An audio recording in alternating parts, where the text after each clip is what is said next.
예수님에 대하여 증언하는 것이니라, 이렇게 말씀을 했습니다. 성경 전체가 예수님에 대해서 전하는 말씀인데, 구약 성경은 오늘 설교 제목대로 예수님을 예비한 책이고, 또 신약 성경의 사복음서 마태, 마가, 누가, 요한복음은 그 구약 성경에 예비된 예수님이 이런 분이다 라고 제시한 책이 사복음서입니다. 그리고 오늘 선교주일인데 사도행전과 로마서 이후의 모든 성경은 땅끝까지 예수님을 증거해서 교회가 세워지고 또 교회를 양육하는 그런 말씀이니까 예수님이 제시가 된 책이라고 말씀을 드릴 수 있습니다. 그러니까 성경 전체는 예수 이야기인데 예수님이 예비되고 예수님이 제시되고 또 예수님을 전파하면 마지막에 예수님이 재림하시면 이제 모든 역사가 완성되지 않습니까? 그래서 성경은 예비, 제시, 전파, 종말, 그러니까 완성이지요.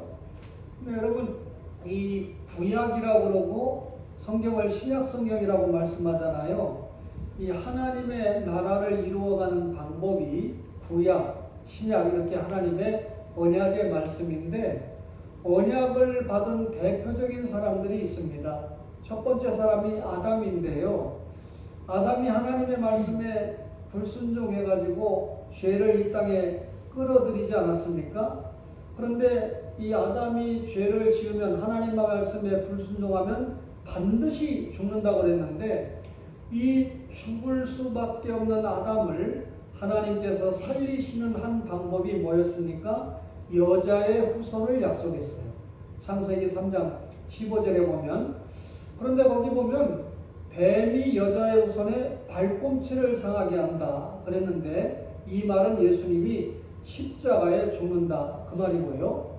여자의 후손이 뱀의 머리를 상하게 한다, 이 말은 사흘 만에 부활하는 승리, 다시 말하면 부활을 이야기한 겁니다. 따라서 아담 이후의 모든 사람은 예수님의 십자가와 부활을 믿고 하나님 앞에 죄 용서받고 구원받고 하나님의 자녀가 되어서 하나님 나라 일꾼으로 살아가는 겁니다. 그런데 여러분, 우리가 죄 때문에 아담 이후의 모든 인간은 우리가 죽어야 되잖아요.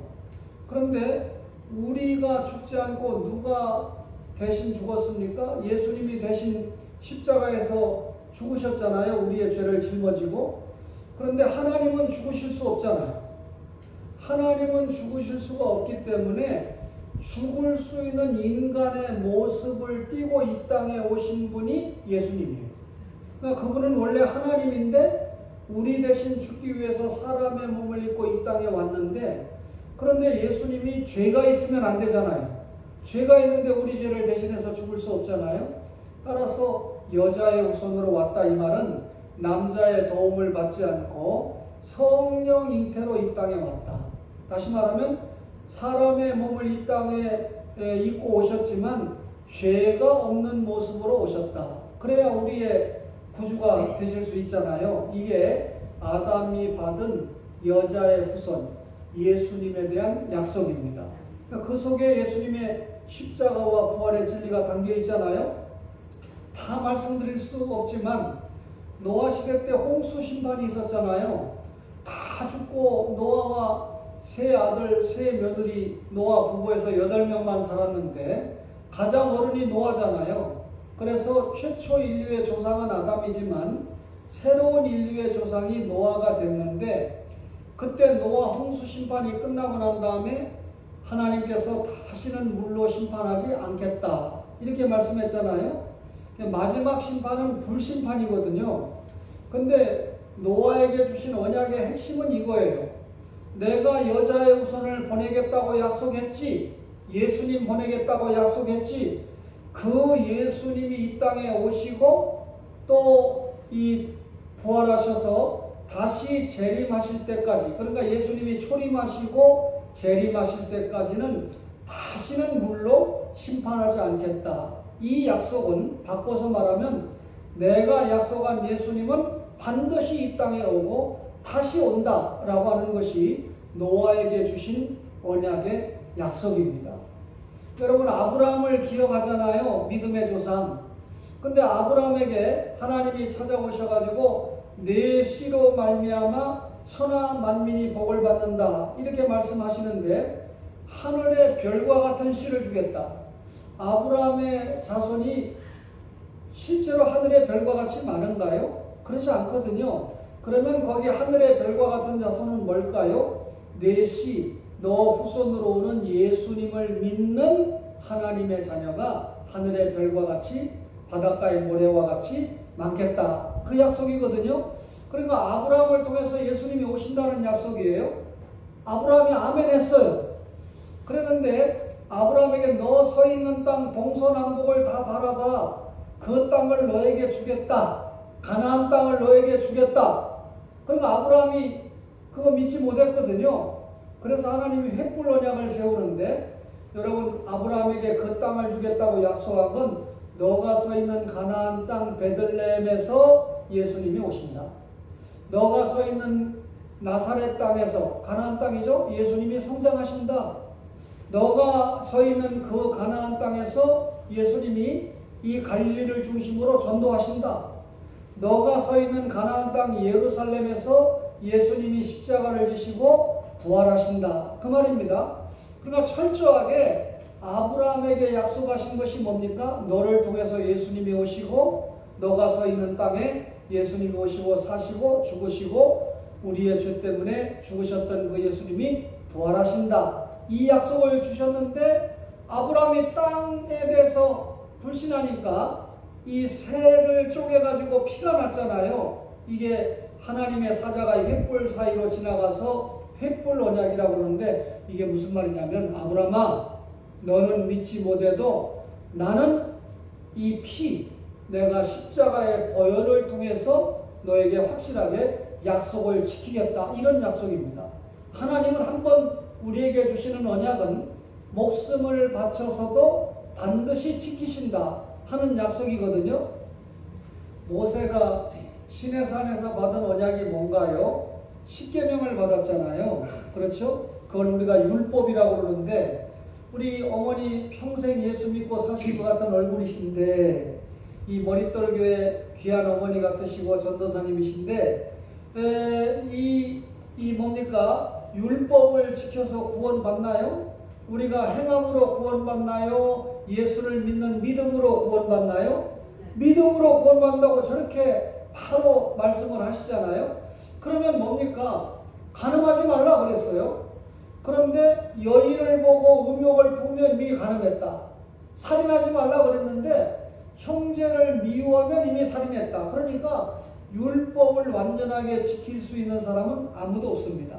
그러면 이 율법은 뭡니까? 율법을 보면 아, 나는 죄인이다 깨닫는 거예요.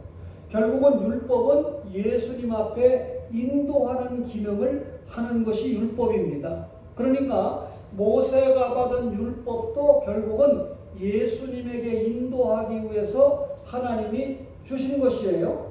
그래서 우리가 예수 믿고 구원받은 사람들에게 그 율법을 예수님이 완성했으니까 여러분 버린 것이 아니고 폐한 것이 아니고 잘 지켜야 된다. 그래서 지금도 부모님을 공경해야 되고 십계명을 잘 지키는, 다시 말하면 하나님을 사랑하고 이웃을 사랑하면서 사는 것이죠. 그러니까 모세가 받은 율법도 예수님에 대해서 말씀을 주신 거거든요.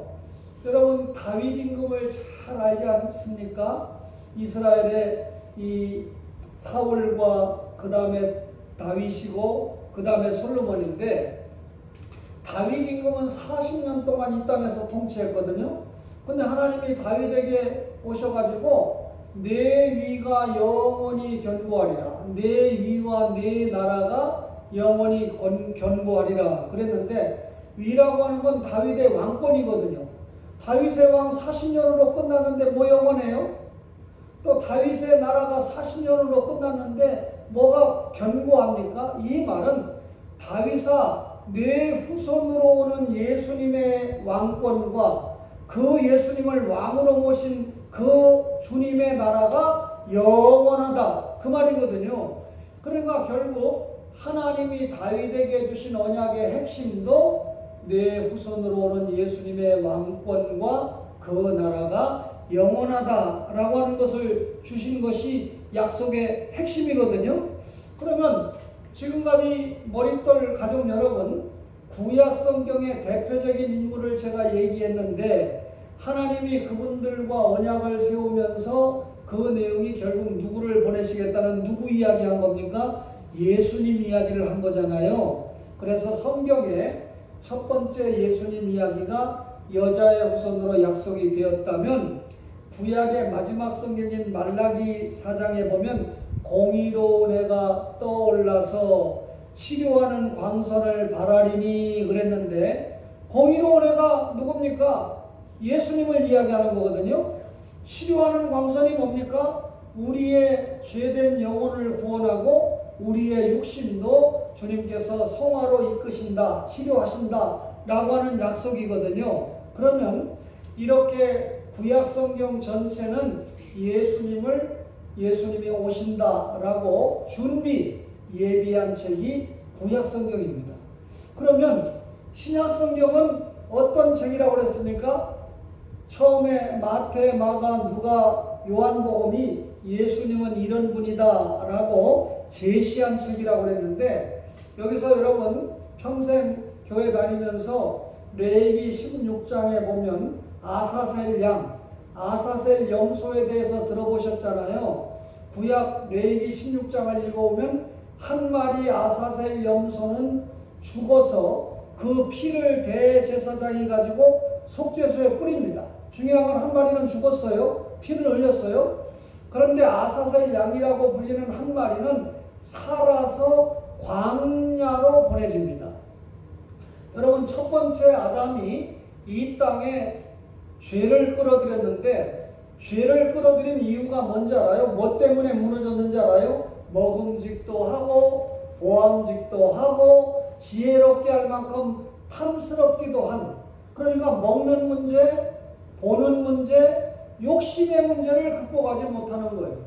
여기 보령에 사는 성도든지 제가 목회했던 인천에 사는 성도든지 관계없이 인간은 보는 문제와 먹는 문제와 욕심의 문제를 극복하지 못해서 넘어지는 거거든요. 제1아담이 이렇게 세 가지 문제를 극복하지 못하고 죄를 끌어들였는데, 두 번째 아담인 예수님이 이 땅에 오셔서 여러분 공생애를 시작할 때 마태복음 4장 1절에 보면 성령에 이끌리어 어디로 가셨다고요? 광야로 가셨어요. 레위기 16장에 보면 한 마리 살아있는 양이 광야로 갔다고 그랬는데, 예수님이 광야로 가서 마귀에게 첫 번째 시험, 먹는 문제 시험입니다. 40일 금식기도 했는데 돌덩이 가지고 떡을 만들어봐 할 때 예수님이 사람이 떡으로만 사는 것이 아니요 하나님의 입에서 나오는 말씀으로 사는 것이다 라고 하는 신명기에 기록된 말씀으로 승리하셨죠. 마귀가 예수님을 한 번 시험하고 물러가면 얼마나 좋겠어요. 예수님을 두 번째로 예루살렘 성전 꼭대기에 세웁니다. 이 꼭대기에서 너 한번 떨어져 봐라. 너 진짜 하나님의 아들이면 하나님이 주의 사자를 보내서 너를 바쳐서 살게 하지 않겠느냐. 너 하나님의 아들인 거 보여줘. 그 말이거든요. 그랬는데 예수님이 두 번째 시험도 신명기에 기록된 말씀으로 주 너희 하나님을 시험하지 말라 이렇게 이겼거든요.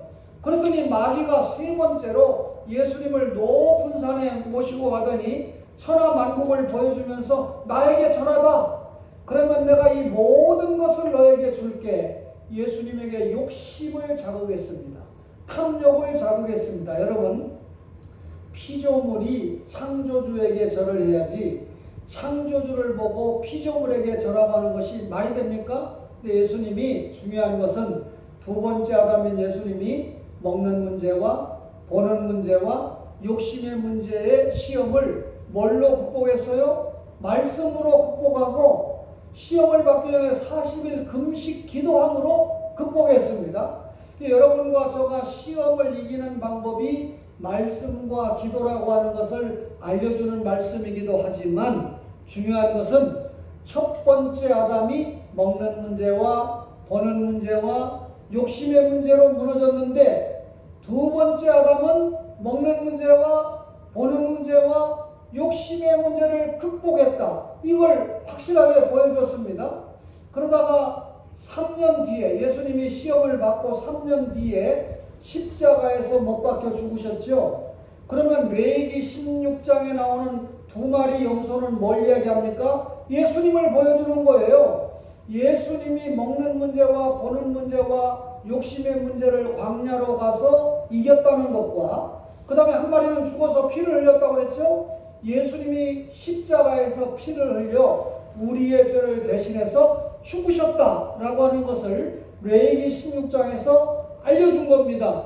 그러니까 예수님이 구약에 소개된 대로 이 땅에 오셔서 예수님은 이런 분이다 라고 제시한 것이 사복음서인데, 사복음서의 중요한 내용이 뭡니까? 예수님이 이 땅에 오셔서 33년을 사셨는데 우리의 죄를 극복하기 위해서 아까 먹는 문제, 보는 문제, 욕심의 문제를 극복하시고 그리고 십자가에 죽으셨다라고 하는 것을 보여준 거잖아요. 그러니까 예수님이 공생의 말기에 십자가에서 내가 다 이루었다. 머릿돌교회 성도들아, 내가 다 이루었다. 이 말이 무슨 말이에요? 김종부 목사님이나 제가 이 땅에서 살다가 죽을 때 다 이루었다, 만족한다 이렇게 말할 수 있는 사람 있을까요? 없습니다. 예수님이 다 이루었다는 말은 구약의 예언을 다 이루었다. 구약의 예언이 뭐예요? 예수님이 이 땅에 오셔서 십자가에 죽으신다. 우리 죄 때문에 그거 다 이루었다는 말이에요. 내가 다 이루었다 이 말은 율법을 성취했다는 말입니다. 우리 어머니나 전도사님이나 집사님이나 사랑하는 딸이 다 우리 죄 때문에 죄값으로 죽어야 되는데 그 죄값이라고 하는 죽음의 율법을 예수님이 다 감당해버렸다. 그러니까 우리는 율법에서 자유했습니다. 대속을 성취했다는 말이죠. 우리는 지옥에 가야 되는데 예수님이 대신 십자가에서 속죄를 성취하심으로 대속을 성취하셨다. 그리고 그것은 하나님의 뜻을 성취한 겁니다. 예수님이 겟세마네 동산에서 기도할 때 할만하시거든 이 잔을 지나가게 해주세요. 여러분, 이 잔이 뭡니까? 십자가에 죽는 거. 예수님도 죄가 없다 뿐이지 우리와 똑같은 인성을 입었기 때문에 목마르고 배고프고 아픕니다. 따라서 십자가에서 죽는 게 너무 고통스러운 일인데 결국 내 원대로 마시고 아버지의 뜻대로 하소서. 예수님이 십자가에 죽는 것이 하나님의 구속의 뜻에 의한 하나님의 뜻이었습니다. 따라서 예수님은 하나님의 뜻을 십자가에서 완전하게 성취를 하셨죠. 따라서 사복음서는 구약에 준비된 예수님, 구약의 말씀대로 그대로 예수님이 이 땅에 오셔서 사시다가 우리의 죄를 대신해서 십자가에 죽으셨다라고 하는 것을 확실하게 알려준 예수님은 이런 분이다 라고 제시한 책이 사복음서입니다. 그런데 귀한 어머니도 소원이 있으세요. 그죠? 마지막 소원이 뭡니까? 하나님, 제가 머릿돌교에서 이렇게 신앙생활 하다가 주님을 맞이하게 될 텐데 제가 있을 때나 떠나갈 때나 머릿돌교회를 하나님이 지키시고 이 교회를 통해서 하나님의 뜻을 이루어 주세요. 할렐루야. 그렇죠? 전도사님의 기도 제목이 그거 아니겠어요? 집사님의 넘치는, 정말 제가 이제 다른 교회 가서 얘기할 때 우리 머릿돌교회 집사님 같이 기도해라 그렇게 이야기하려고 그래요. 어떤 분은요, 주일 낮에 기도시키면요, 외부 강사 갔는데 설교할 시간 다 뺏어 15분 동안 설교하는데 천지를 창조하신 하나님께서 이스라엘 백성을 구원하게 해주시고 우리가 맨 마지막에 다시 오실 예수님을 기다리는 저희들을 축복하시고 성경을 가지고 설교하고 있어요. 기도하라고 그랬더니. 근데 오늘 집사님은요, 이 설교자가 멀리에서 왔는데 설교 잘 할 수 있도록 해주세요라고 하는 핵심적인 기도를 위시해서 목사님과 교회를 위해서 기도하시는, 그러면서 시간을 딱 조절하는 모습을 보니까 얼마나 모범적이고 감사한지 몰라요. 사랑하는 함집사님, 그 가문에 쭉 올라가면 초대 부통령이 계신데 함태영이라고 하는 분이 목사님이었다는 거 알고 계십니까? 제1문창교회 목사님이셨고 이 나라의 이 4대 부통령이셨습니다. 어쨌든 여러분, 이 예수님이 이 땅에 이렇게 제시가 됐는데, 자, 마지막에 예수님이 십자가에서 죽으시고 40일 동안 자신의 부활을 증거하시다가 승천하셨잖아요. 그런데 이 예수님이 승천하신 후 열흘 만에 성령님이 이 땅에 오시는데, 예수님이 부활하신 후 제자들을 만나서 뭐라고 말씀합니까? 사복음서에 보니까, 우선 마태복음에 보니까 너희는 가서 모든 족속으로 제자를 삼아 아버지와 아들과 성령의 이름으로 세례를 주고 내가 너희에게 가르쳐 분부한 모든 것을 지키게 하라. 그러니까 예수님의 십자가의 죽으심과 부활의 복음을 땅끝까지 전해서 제자를 삼고 그들로 하여금 지키게 하라. 그리고 내가 세상 끝날까지 너희와 함께 하겠다, 이렇게 말씀했죠. 마가복음 16장 15절에 보니까 너희는 온 천하에 다니며 만민에게 복음을 전파하라 그랬죠. 누가복음 24장에 보니까요, 뭐라고 말씀을 했냐면 24장 48절에 너희는 이 모든 일의 증인이라. 예수님의 제자들에게 너희는 이 모든 일, 예수님이 너희를 위해서 십자가에 죽으시고 사흘 만에 부활한 모든 일의 증인이라. 요한복음에 보니까 성령이 오시면 뭐라 그랬습니까? 진리가 생각나게 하고 진리를 기억하게 하고 진리를 전하게 하고. 요한복음에 성령 오시면, 성령이 여러분 오시면 우리가 권능을 받고 땅끝까지 복음 전한다고 사도행전 1장 8절에 그렇게 말씀을 했는데, 성령이 오시면, 성령 충만을 받으면 예수 십자가 전하지 않고는 견딜 수가 없는 것입니다. 여러분, 우리 고려신학대학원 출신 가운데 김종무 목사님 좀 늦게 사명을 받으셨지만 하나님 앞에 참 귀한 목사님이라는 거 어머니 알고 계시죠? 예, 정희순 사모님이 이 시골에까지 와서 여러분 이렇게 목사님을 내조하면서 이렇게 사모의 역할을 감당하는 거 우리 전도사님 모셔도 참 귀하시지 않습니까? 그렇죠? 여러분, 저는 오늘 여기 오자마자 무슨 생각을 했냐면, 그래도 도시에서 좀 모이는 교회 목회를 했고 또 저를 설교자로 부르는 교회, 제가 은퇴했지만 지금 부산 외국어대학교에서 교수로 정식으로 사역하고 있거든요. 나이는 65세가 넘었지만. 그런데 학생들도 그렇고 많은 데 가서 설교를 하는데, 제가 교회를 1988년 12월 4일 날 인천에서 개척해서 한 달 동안 이렇게 목회를 하는데 성도 한 명 놓고 설교하는 최고의 강사였어요. 무슨 말이냐면 한 달 내내 새벽기도 제 아내가 혼자 나와 있죠. 그때 제 아들이 지금 목사 됐지만 2살이었는데 아이가 울거나 병이 나면 못 나옵니다. 그러면 저 혼자 아무도 없는데 설교했죠. 성도 많지 않아도 설교 열심히 하는 목사 가운데 저인데, 야, 제가 40년 전에 개척했을 때의 그 당시에 이 교회 왔나? 이렇게 성도들이 많지 않지만, 그런데 오늘 첫 전도사님을 맞이하고 귀한 어머니 기도하시는 모습 뵙고 집사님의 기도하는 모습을 대하면서 내가 작지만 강한 교회, 작지만 큰 교회 와서 설교하고 있구나. 아멘. 제가 은혜 받았어요. 제가 앞으로 후배들에게 앞으로 목사 무슨 어려운 일을 당하고 약간의 고난이 있으면 넘어지고 자빠지고 이렇게 선배라고 또 상담하고 그러는데, 김종무 목사님을 좀 생각해봐. 시골에 가서도 실망하지 않고 넘어지지 않고 자빠지지 않고 열심히 주의 일을 감당하는 이런 목사님을 생각할 때 너희들은 너무 지금 호강에 겨운 거예요. 제가 오늘 많은 것을 깨닫고 도전을 받습니다. 제가 목사는 맞지요? 예. 얼마나 감사한지 몰라요. 지금 설교하면서도 은혜가 넘칩니다. 그런데 여러분, 결국 예수님이 마지막 유언이 뭐예요?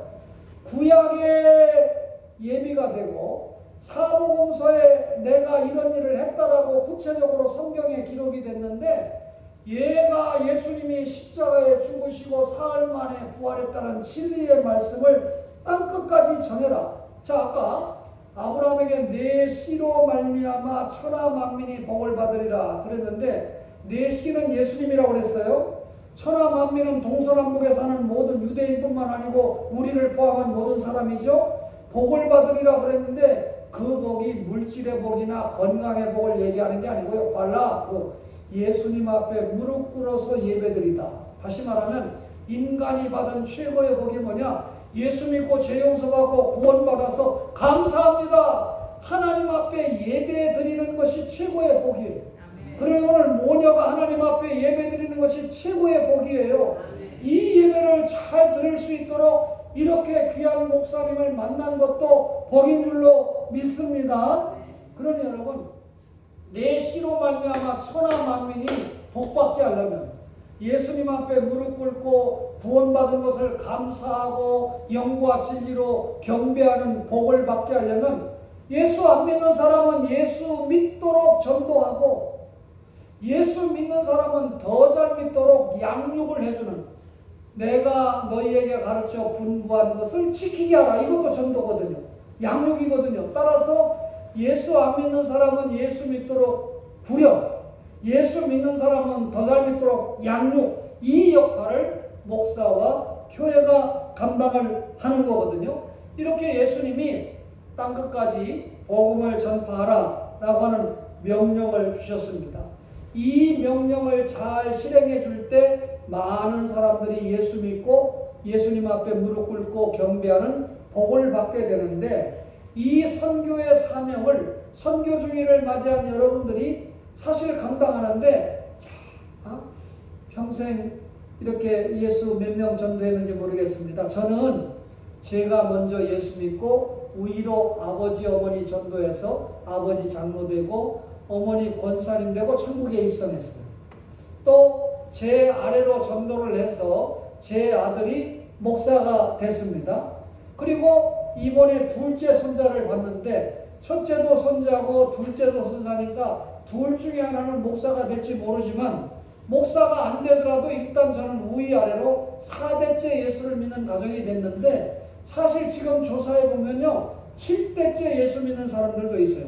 좀 빠른 지금 8대도 있습니다. 그러니까 뭐 4대 믿었다라는 게 자랑이 아니고, 이렇게 저 때문에 예수님이 우리 가정에 들어와서 위로 아래로 옆으로 구원받는 신자가 많아진다. 가족이 감사하고, 또 그것도 감사한데 저도 목사가 되고 아들도 목사가 돼서 많은 사람들의 영혼을 주님 앞에 인도하는 일을 감당하게 하니까 얼마나 감사한지 모릅니다. 다시 말하면 나도 복을 받았지만 이 복을 다른 사람들에게 받게 하려고 전파하는 사명을 감당하잖아요. 그죠? 아까 목사님이 저를 소개할 때 개혁주의 선교회장이다 이렇게 소개를 했는데, 제가 처음에 교회를 개척했을 때부터 교인이 몇 명 안 모일 때부터 선교를 시작했거든요.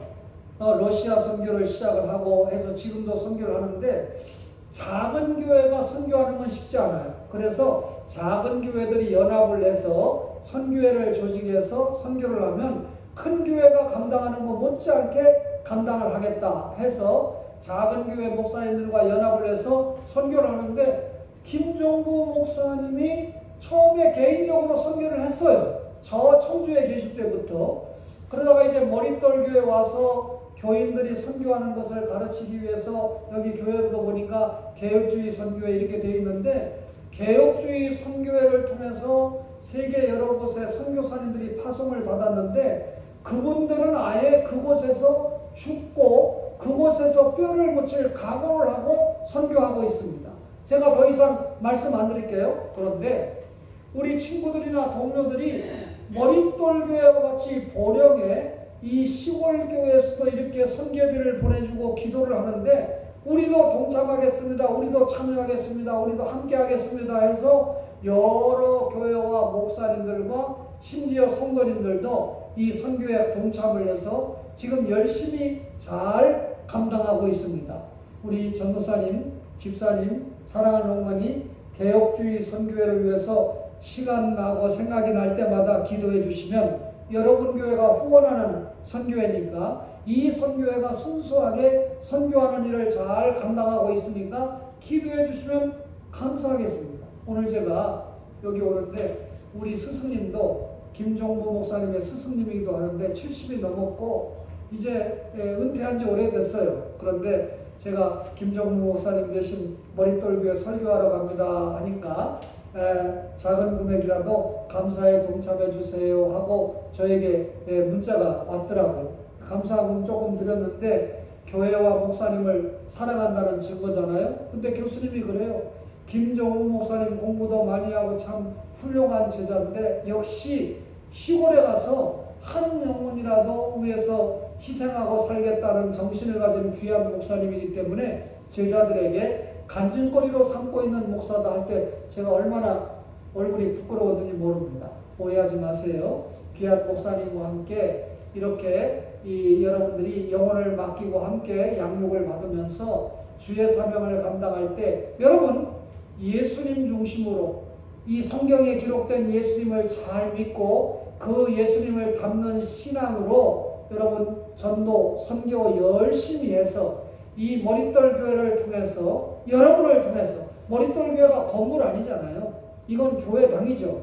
머릿돌 교회에 앉아있는 여러분들이 교회 아닙니까? 여러분들을 통해서 계속해서 하나님 나라가 확장되고 여러분의 믿음이 성장되면 하나님 나라 확장이에요. 목사님과 함께 이 마지막 때 주님이 주신 지상명령을 잘 감당함으로 하나님 앞에 큰 영광 돌리고 김종무 목사님 내분 때문에 머릿돌교에서 함께 신앙생활해서 하나님 우리가 상급도 많고 너무 기쁩니다 라고 하는 행복한 고백이 계속해서 쏟아지기를 주님의 이름으로 간절히 바랍니다. 간절히 바랍니다. 아멘.